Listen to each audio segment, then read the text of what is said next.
Si papa mo ba walang trabaho? Wala po.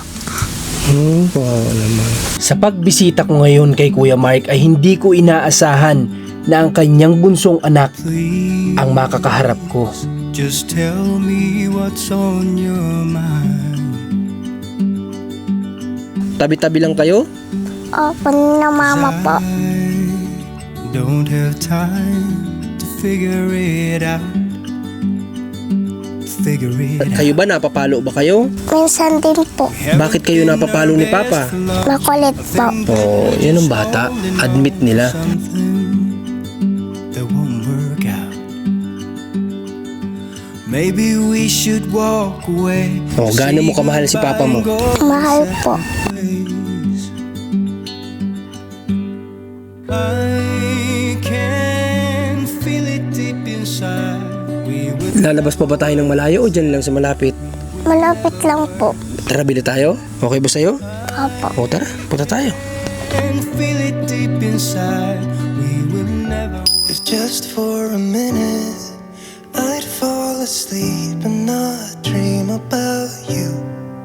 Dahil nga halos lahat tayo ay nahihiwagaan sa biglaang pag-alis ni Kuya Mark sa pagtatrabaho niya sa pabahay natin kay Ate Ninya, kaya ngayong araw, pupuntahan natin si Kuya Mark para alamin kung ano nga ba ang dahilan. Guys, magandang araw po sa lahat ng mga manonood natin sa ating YouTube at sa ating Facebook page. Ngayong araw, ayan, nandito kami ni Mac yung magkasama sa mission at pupunta kami dito kina Kuya Mark kasi alam ko nung mga nakaraan nagkaroon tayo ng issue patungkol dito sa magkapatid, pero sa totoo lang guys kagaya ng sinabi ko sa vlog live natin na wala naman talagang ganon, di ba? So ngayon pupunta tayo dito sa kanya para kamustahin at alamin din natin yung rason para sa kanya natin mismo marinig, and then may sorpresa tayo kay Kuya Mark syempre. Kaya samahan nyo kami ni Mac para na sa ganon ay wala nang tanong sa ating mga isip kung bakit hindi si Kuya Mark nagtuloy sa pagtatrabaho kay Ate Ninya. Tara po!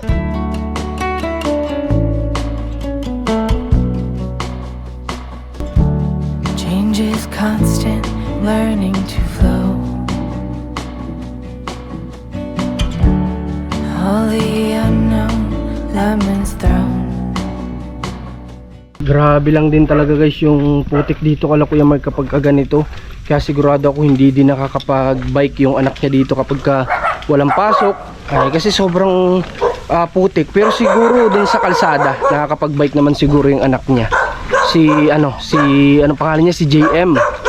John Mark yata yung pangalan niya, kapangalan pa ni JM din. Ito na naman. Grabe yung putik oh. Malayo pa lamang kami sa tahanan mismo nila Kuya Mark ay nakikita o natatanaw ko naman yung motorsiklo na ginagamit niya sa tuwing siya ilalabas. Kaya marahil nandirito ngayon si Kuya Mark. What if happy can be built? Tuning into all that's good. Tao po. Kuya Mark. Tao po.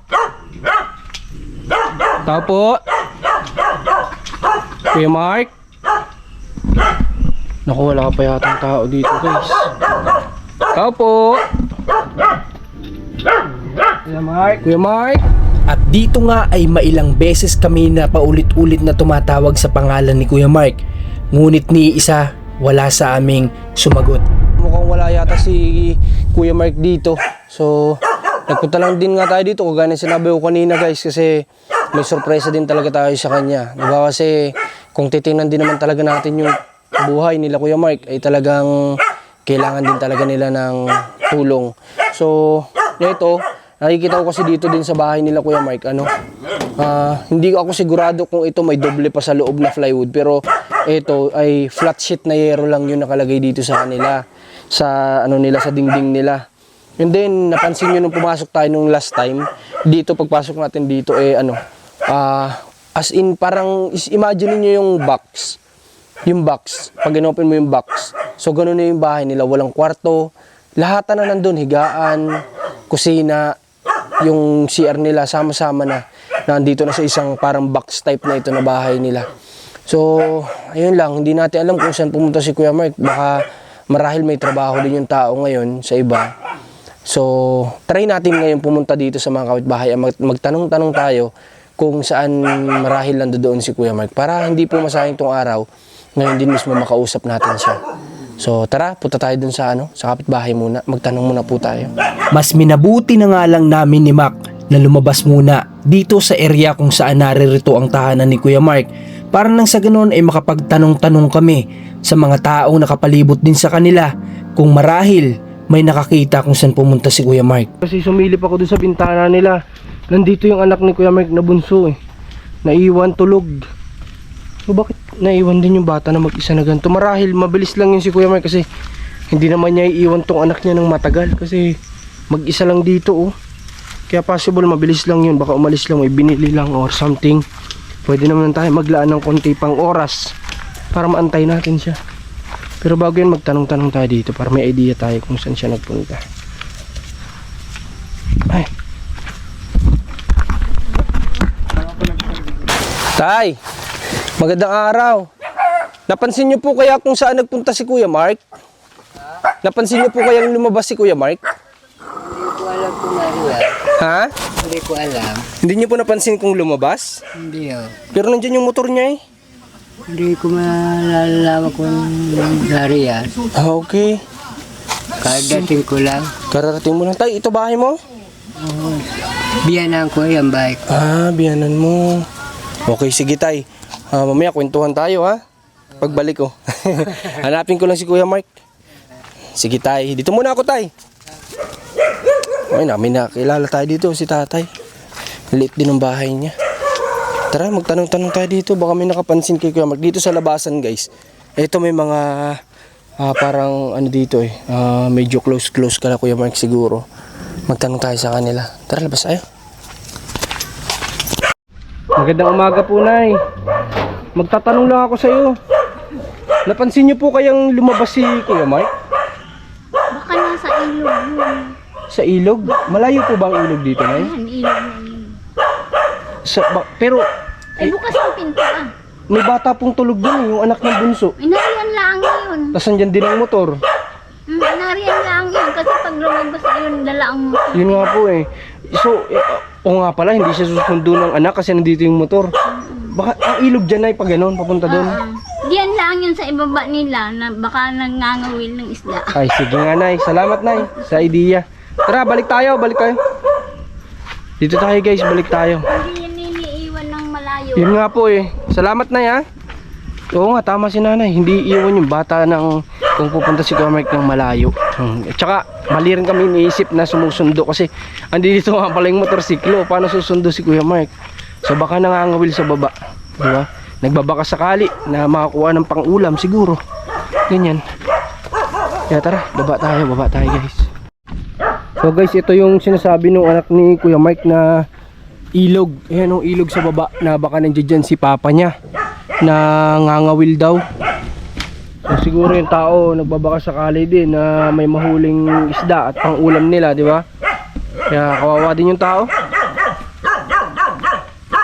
Wala rin siyang stable talaga na trabaho guys, yung alam mo yun. So antayin tayo pa kayo konti, baka naman mamaya darating din. At hindi ko nga inaasahan na ito palang si Nanay na napagtanungan namin ay sumunod pala sa amin. Dahil binuksan nga niya ang pintuan ng tahanan nila Kuya Mark. At dito nga bumungad sa amin ang bunsong anak ni Kuya Mark na natutulog ng mag-isa dito sa kanilang munting tahanan. Napaisip ako kung bakit ang batang ito ay mag-isa lamang dito sa munti nilang tahanan. Si papa mo, Tulog po ako. tulog ka? Oo nga, nakita kita kanina, natutulog ka eh. Hindi mo alam kung umalis si papa mo? Ay, nasan kaya siya nagpunta? Nangangawil siguro. Ano? Tingnan natin, sumama mo kami? Ha? Tara, tingnan natin sa ilog, sumama mo kami. Alam mo ba sa ilog kung saan? Sa laway. Saan yun? Doon. Doon siya nangangawil? Tara, tingnan nga natin. Baka, maputik ba doon? Hindi. Puti. Maputik. Paano kayang gagawin natin para matawag natin si papa mo? Sino bang pwede natin inuhan dyan para... Kuya Mark! Oh. Nagkain ka na ba? Nag-almusal ka na? Ano inalmusal mo? Tinapay po. Tinapay po. Ang bait ng mga anak ni Kuya Mark, ano? Maging yung panganay niya, sobrang bait din, guys. Tawagin natin si Papa mo, ha?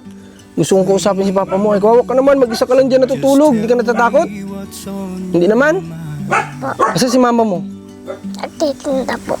Oh, wala kang pasok ngayon? Nag-aaral ka na ba? Hindi pa? Nag-aaral na po. O bakit di ka nagpasok? Absent ka? Oh, sige, hanapin natin si Papa mo. Saan kaya nagpunta? Paano natin matawag si Papa mo?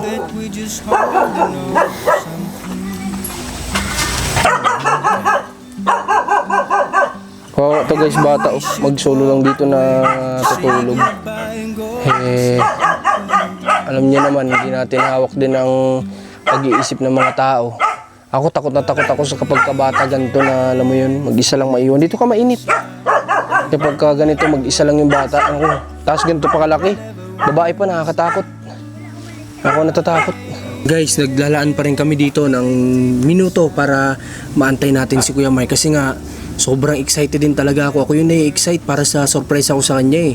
Alam mo yun, kaya gusto ko talaga within this day makausap ko talaga si Kuya Mark. Ganito, kasama ko, anong pangalan mo ulit? Jason M. Ramos. Wow, kompleto. Oh, ikaw ba pinakabunso sa anak ni Kuya Mark? Apo. Ilang taon ka na? 5 po. Wow, galing naman, alam na alam. Anong grade ka na sa school? Kinder po. Kinder ka pa lang? Kaparas pala to ni Marcos. Ano, kaedad to ni Marcos pero mukhang mas matured yata to kay Marcos. Kausap pa. Di ba?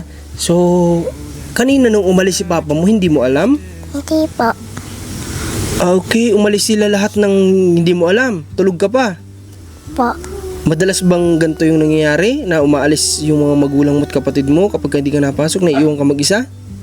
Apo. Ay, kawawa naman.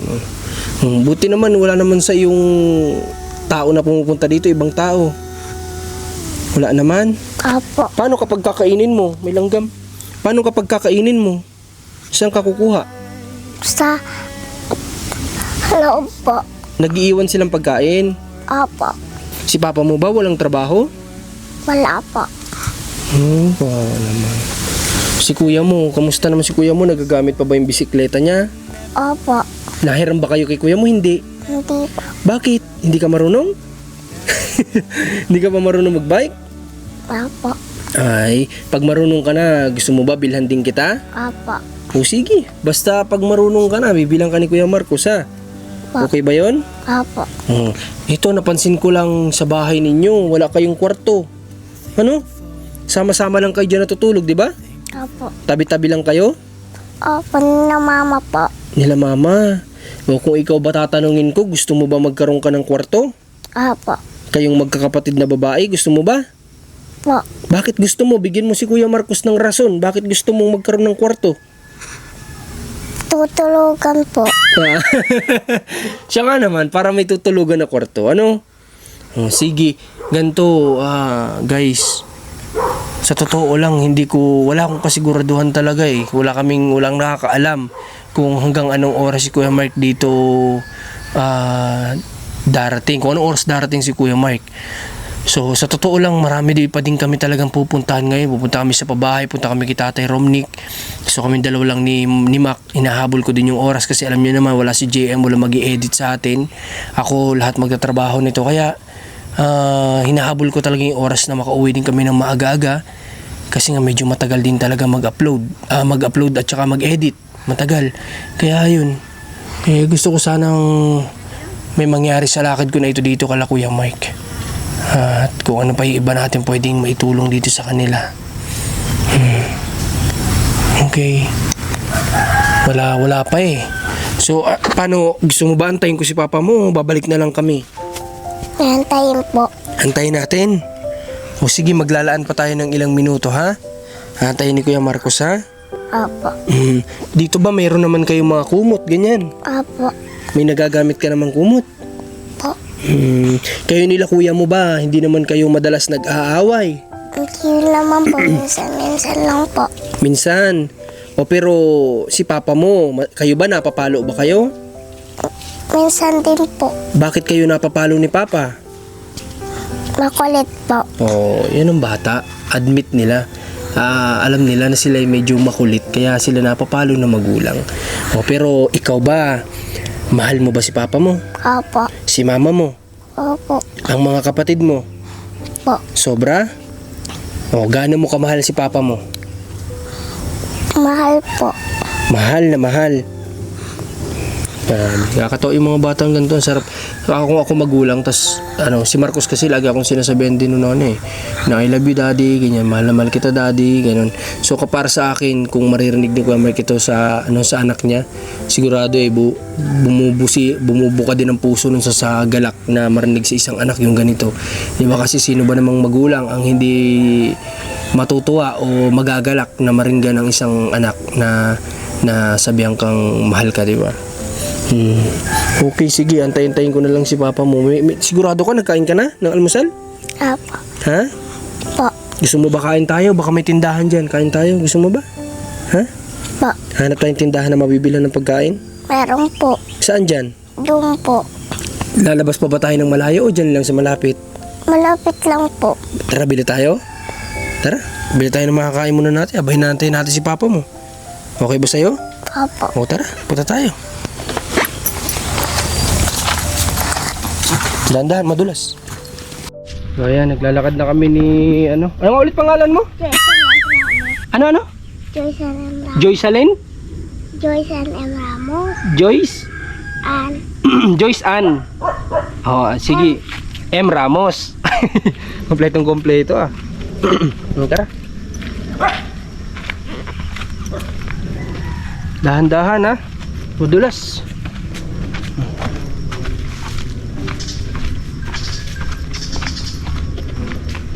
Tara.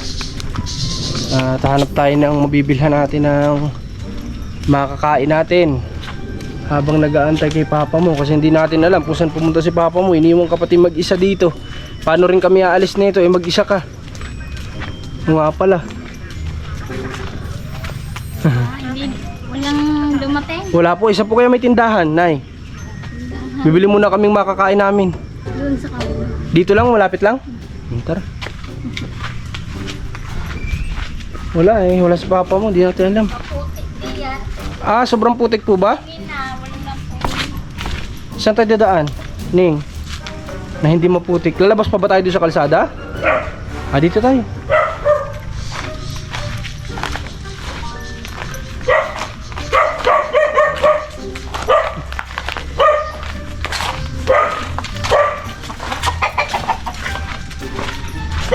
Saan tindahan?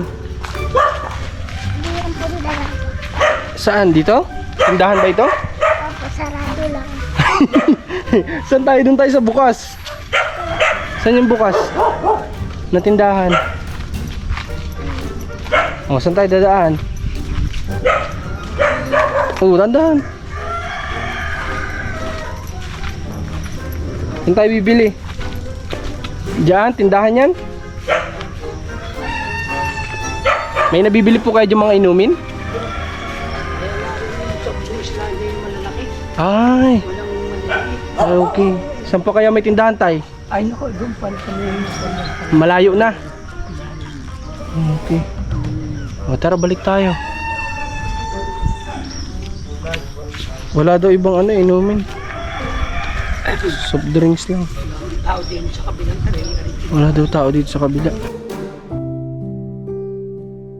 Nang mga oras na to aminin ko sa inyo, sa panandalian na kasama ko tong bata, naramdaman ko yung isa sa mga pinapangarap ko noon, yung magkaroon ng anak na babae. At napakabait at napakagalang ng anak ni Kuya Mark. Alin yung wala? Ano sabi mo? Pangawil. Wala dyan. Ibig sabihin nangangawil nga si Papa mo, ano? Tara. Sa totoo lang, gusto kong magpasalamat sa bata na to. Kasi sa panandalian nga na ito na naglalakad kami, naramdaman ko talaga yung saya na magkaroon ng isang babae na anak. Kaya napakapalad talaga ni Kuya Mark sa mga anak niya. Nagugutom ka na ba? Ha? Ano ulit yung inalmusal mo? Tinapay po. Tinapay. So ang layo pala guys ang tindahan dito.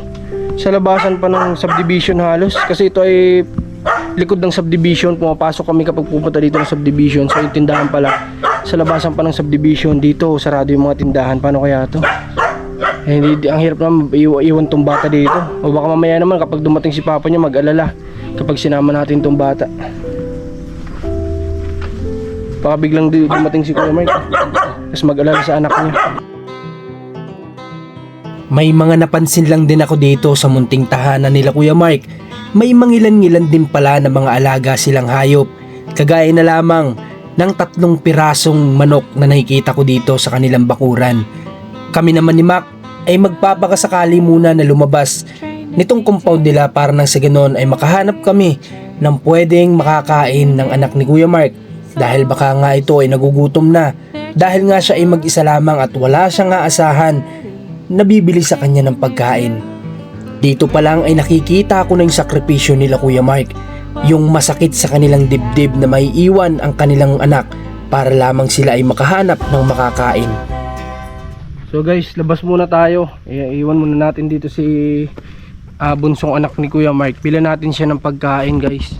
Kasi mukhang matatagalan si Kuya Mark sa kung saan man siya pumunta. Bila natin ng pagkain dun sa labasan pa kasi.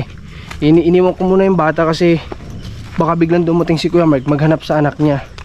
Tayo na lang bibili dito sa labasan ng pagkain. Then, andito naman si nanay, kapitbahay nila. Papasuyo na lang natin. Tingnan yung bata o iwan muna natin sa kanila. Kung hindi na natin maantay si Kuya Mark kasi almost 1 hour na din kami dito o mahigit pa sa pag-antay din kay Kuya Mark. Iwanan na lang natin si Nini dito sa sa kapitbahay nila kay nanay na napagtanungan natin kanina. So labas muna tayo at tayo bibili ng pagkain. Tara.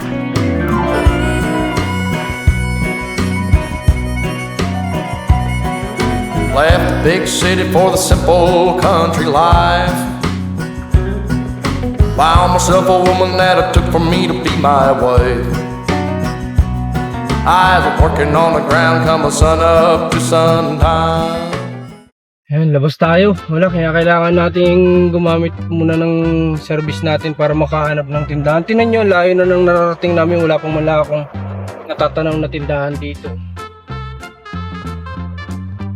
Wow, di yung bata magsulo-sulo lang mag-isa po 5 years old. Na 5 years old, tapos parang tanda niya kausap, Opo, ang matured niya. Kasi si Marcos din yun. Ganun, same age sila pero hindi ganun kausap si Marcos. Medyo andun talaga makita mo yung batang-bata pa rin talaga kausap. Pero yun, parang matured niyang kausap, diba? Although may mga sagot siya na may iksi lang, kagaya nun, yung bakit gusto niya magkaroon ng kwartong, sabi niya tutulugan, yung mga ganun. Diba? Pero makita mo pa rin na medyo matured pa rin. Naku, walang tindahan dito. Hala, kailangan pa yata natin lumabas ng sabi. So may tindahan dito, bibili natin si Nene ng pagkain niya. Pabili po. Pabili nga po ng ano pong mga cupcakes niya. Nagtanong-tanong nga kami bago kami mapadpad sa tindahan na ito kung meron ba kaming maaaring mabilihan ng kanin man lang at ng ulam. Subalit ang sabi nga nila ay lalabas pa kami sa labasan ng area na to bago kami makahanap o makabili ng hinahanap namin. Kaya't kami ay bumili na muna pansamantala dito ng pwedeng maalmusal ng anak ni Kuya Mark. I saw the flashes in the dark, colors on the wall, bright against the monochrome, where I felt so small. I drew the curtains up, pulled away the blinds, heard a rushing Bili ka? Nakabili pa ako. echoes of my mind.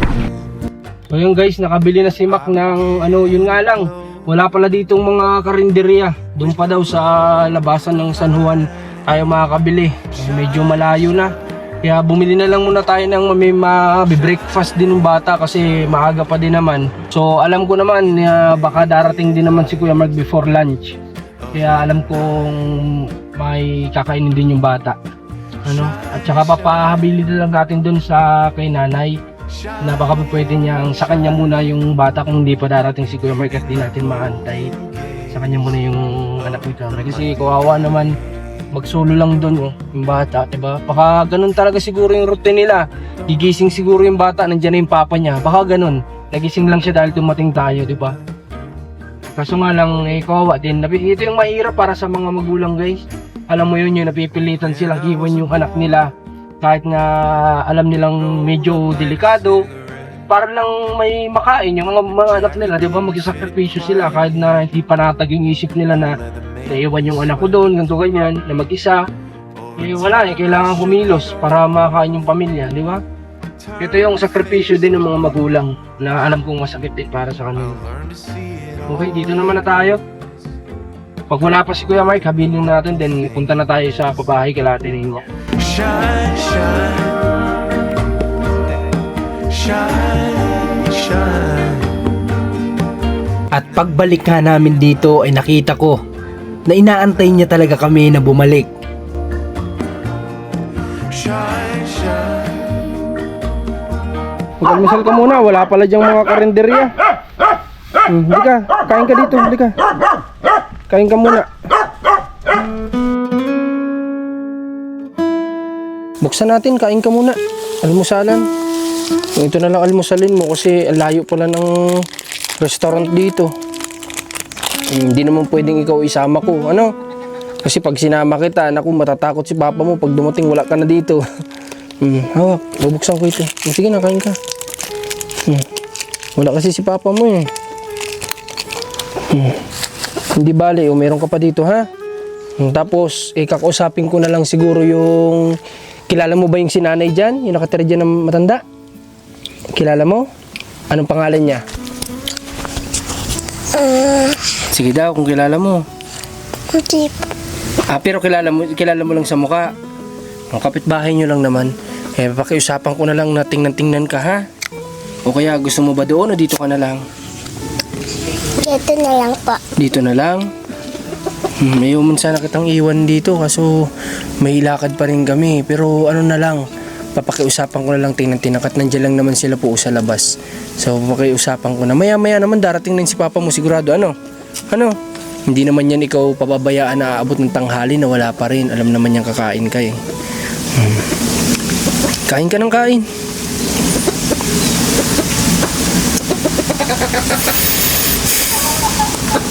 Anong binabaon mo pag napasok ka? May baon ka ba pag napasok? Apo, tinapay po. Tinapay? Di ba ang school mo kalahati lang na araw? Di ba? Dito ka na kumakain ng tanghalian? Dapat guys talaga si Kuya Mark may stable din na trabaho talaga. Alam mo yun? Kasi itong mga anak niya ang liliit pa. Tatlo kayong magkakapatid, tama? Anong pangalan ng panganay? John Mark M. Ramos. Tapos yung sumunod kay Kuya, anong pangalan? Yes, ha. Oo, alam na alam niya, di ba? Smart tong bata na to. Yung panganay ni Kuya Mark, smart na bata din yun. Pansin ko sa kanya, the way siya sumagot talagang smart na bata. Ito rin, ganun din. Ang kailangan ni Kuya Mark is stable na trabaho kasi nga, itong mga anak niya, liliit pa, lahat nag-aaral.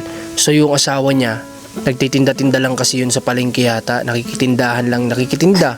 Anong tinitinda pala ng mama mo? Isda po. Ayun, isda. Alam ko nakikitinda lang yung mama niya eh. May pinapatinda sa kanya, tinitinda naman niya sa palengke.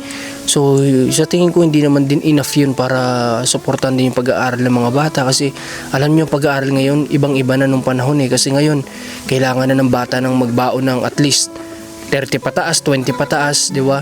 Kahit na kinder yan. Kasi ang bilihin ngayon, ang mahal na kahit nga ganito lang. Babaunin ng bata, cupcakes and then juice. Ang mahal na ngayon ng bilihin. Kukonsumo ka na ng 30 pesos dyan. So, hindi basta sa mga kagaya nila Kuya Mike na simpleng tao, na simpleng pamumuhay, hindi basta-basta pulutin ang 30 pesos guys, sa totoo lang. Alam kong alam yan ng mga kababayan natin na simple lang din ang pamumuhay, na hindi madaling kitain yun. Kaya alam ko na si Kuya Mark walang trabaho, 'di ba? Sa ngayon walang trabaho. Kaya nga gusto ko din talaga siyang gumawa nun sa bahay natin niya. Kaya kasi alam kong nawalan siya ng trabaho. Kaya nga alam niyo ba, guys, totoo ito guys. Kaya ako din talaga minamadali yung panahon na hindi pa nagagawa yung bahay natin niya. Kaya gusto ko na kaagad magawa. Kasi nga guys ay gusto ko, si Kuya Mark, iniisip ko din kasi alam kong wala siyang trabaho. Alam ko din na inaantay niya yung bahay natin niya dahil doon siya magkakatrabaho. Kaya talagang sobrang minamadali ko yun. Ewan ko kung maalala nyo, binanggit ko yung kay Ate Lindy sa vlog na gusto ko na rin mamadali yung bahay na masimulan kasi si Kuya Mark din nag-aantay. So iniisip ko din talaga si Kuya Mark that time. Kaya ayun, kaso nga lang nag-decide naman siya na mag-stop sa paggagawa. Kaya wala siyang trabaho ngayon. Ayun, nangangawil daw. Pero yun nga, sana magkaroon si Kuya Mark ng stable na trabaho din. Yung surpresa natin siguro pagbalik na lang ulit natin dito by next day natin sa kanya sabihin. Sige, ganito, pupunta ako dun sa kay nanay, sabihin ko tingnan ka dito, ha? Huwag kang lalabas dito sa ha? Dito sa compound nyo, ha? Dito ka lang, ha? Okay ba yun? Sige na. Mamaya-maya nandito naman si papa mo. Ano? Pag may problema, sigaw ka kagad dun kay nanay, ha? Okay ba? Okay. May tao. Sino yun? Akala ko si Kuya Mark na. Maya-maya nandito na din naman yun siguro. Paano? Pupunta na muna si Kuya Marcos. Ha? Opo. Sabi mo kay papa mo, Papa, nagpunta po dito si Kuya Marcos. Bukas daw po, wag kang aalis at pupunta dito si Kuya Marcos. At meron daw pong pag-uusapan kayo. Okay ba yun? Opo. Kung mo kakalimutan, sabihin sa kanya. Ha? Opo. Sige, pupunta na muna kami. Malamok dito sa inyo. Kain ka lang, ha?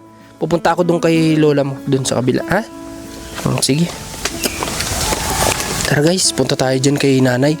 Pag-usapan natin tingnan man niya itong bata o pwedeng dalhin natin doon muna si Nini sa kanya. Andiyan lang naman katabi lang ng bahay. Dito rin sila tatay. Ayan, marami naman nakapalibot dito sa kanilang mga ka-close din naman nila. Diba? Na concerned din siguro dito sa mga bata. Kagaya nito ni tatay, kanina pa siya dito nagpunta at nakita nga niyang gising na si Nini walang kasama. Okay, tara, punta muna tayo dun. At dito nga habang papalabas na ako, ay napansin ko itong si tatay na napagtanungan ko kanina na may kasama siyang maliit na bata. Kaya't napaisip ako baka itong batang kasama niya marahil kalaro siguro ito ng bunsong anak ni Kuya Mark dahil kanina pa rin sila pali-aligi dito. Marahil sanay na sila na kapag wala si Kuya Mark ay pumupunta talaga sila dito. Para nang sa ganon ay matingnan din itong bata. Pero wala akong kasiguraduhan sa naiisip ko. Kaya't minabuti ko na lang na lumapit sa kanya at magtanong.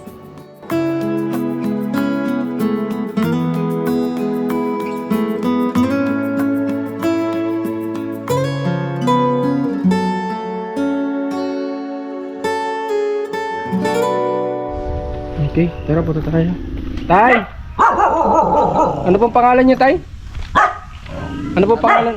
Ha? Abunjo, Tay. Pwede mo munang tingnan yung bata? Palagi kami tinitingnan niya. Ay, salamat naman, Tay. Kasi madalas bang naiiwan yan dyan siya? Itong dalawang ito nagkakasama. Nagkakalaro sila? Oo. Ay, sige, Tay. Maglaro muna yung mga bata. Salamat, Tay. Ha? Sige po. At kung di lang kami nagmamadali tayo ngayon, gusto ko magkwentuhan muna sana tayo doon sa bahay mo eh. Pero yaan mo, bukas babalik ako. Bisitahin kita sa bahay mo, ha, Tay? Sige, Tay. Salamat, Tay, ha? Ayun, andito naman pala si tatay. Siya pala yung madalas nagtitingin din dito kay punta na kami, ha? May kasama pala si Ining, kala ko wala. At sinasama pala ng tatay at naglalaro sila ng bata na kasama ni tatay. Silang magka-close daw, yung apo niya. At ito namang anak ni Kuya Mark. And then, palabas na muna tayo ng area nila.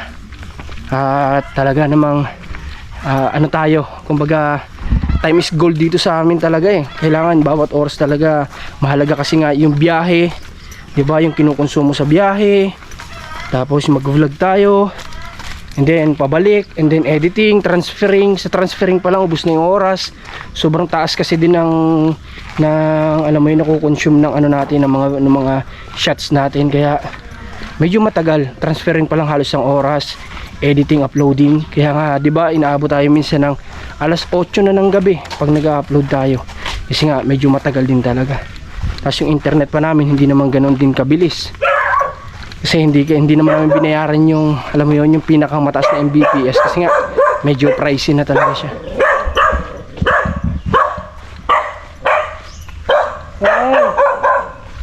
Okay. Tapos sa tahan. I can feel there is somebody here.